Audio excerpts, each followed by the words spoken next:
को सबके गुरु भगवान हैं, ये बात तो सिद्ध है। पर प्रगट में हमको गुरुदेव की जरूरत है जो हमें डांट सकें, जो हमें दुलार कर सकें, जो हमारी कमियों को देखें और हमारी कमियों को हमारे सामने रखें। इसलिए हमें प्रगट में नारायण आके तुम्हें डांटेंगे नहीं, नारायण आके तुम्हें दुलार नहीं करेंगे, जो तुम्हारे मन में आवे सो करो। इसीलिए नारायण भगवान स्वयं गुरु रूप में प्रकट होते। बंदो गुरुपद कंज कृपा सिंधु नर रूप हरि, महामोह तम पुंज जासु बचन रवि कर निकर।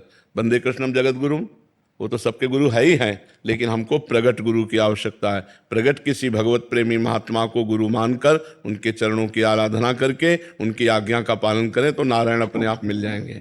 और डायरेक्ट नारायण से तो देख लो भाई, हमारी तो पहुंच नहीं है।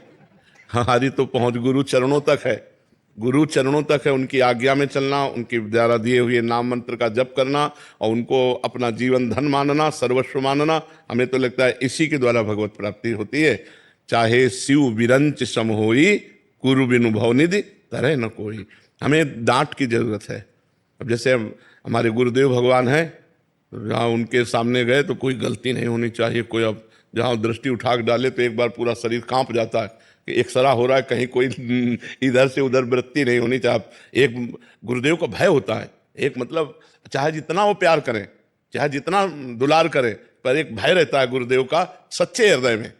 कपटी और छली कपटी हृदय की बात नहीं, अगर सच्चे हृदय वाले हो तो एक मतलब मर्यादा होती है, एक भय होता है कि यार कोई ऐसी गलती ना हो जाए कि हमारे गुरुदेव नजर फेर लें या गुरुदेव हमारे नाराज हो जाएं, हमारे गुरु प्रसन्न रहें, ऐसे हमसे आचरण हो। तो एक हमें प्रगट में डर चाहिए। नारायण का भय नहीं किसी को, किसी को नारायण का भय नहीं है। तो नारायण के होते हुए सब हो रहा है ना, और गुरु के होते हुए नहीं होता। बहुत कठोर शासन गुरु का होता है, तब शिष्य माया पार होता है। बहुत कठोर शासन गुरु का। अब हम लोगों को बहुत अच्छी तरह से मांझ दिया गुरु ने। अहंकार का मिटिया मेट केवल गुरुदेव कर सकते हैं, दूसरा नहीं कर सकता। अच्छा, उनकी आज्ञा का उल्लंघन नहीं कर सकते, क्योंकि शास्त्र और सब शासन में लिए हुए हैं कि गुरु अप्रसन्न हो गए तो मतलब क्या रह गया। अगर गुरु आज्ञा का पालन नहीं तो शिष्यता क्या, धज्जियां उड़ा दी धज्जियां। और उन्हीं की कृपा, जितना यश है, जितना सम्मान है, ये उन्हीं की कृपा से ये जहर नहीं चढ़ रहा। अगर उनकी कृपा का पहले इंजेक्शन न लगा होता तो ये जहर चढ़ जाता। सम्मानम कल्याति घोर गर्णम नीचापमानम सुधा, श्री राधा मुरली धरो भज सखे वृंदावन माते। सम्मान जहर है। ये अपना जब नशा चढ़ता है ना तो अहंकार पुष्ट हो जाता है कि हमें 1000 लोग प्रणाम कर रहे हैं, हमें 1000 लोग मान रहे हैं, भगवान से विमुख हो जाता है। और जब गुरु कृपा होती है तो चाहे पूरा विश्व नमस्कार करे, उसका कोई असर नहीं होता, क्योंकि गुरु कृपा कवच होती है। तो हमें लगता है प्रगट गुरु की आवश्यकता है। कुछ ना होने पर कोई अपराध गलती नहीं है और सेवा में लगे। निकलो बाहर जी, निकलो बाहर, निकलो गेट के बाहर निकलो।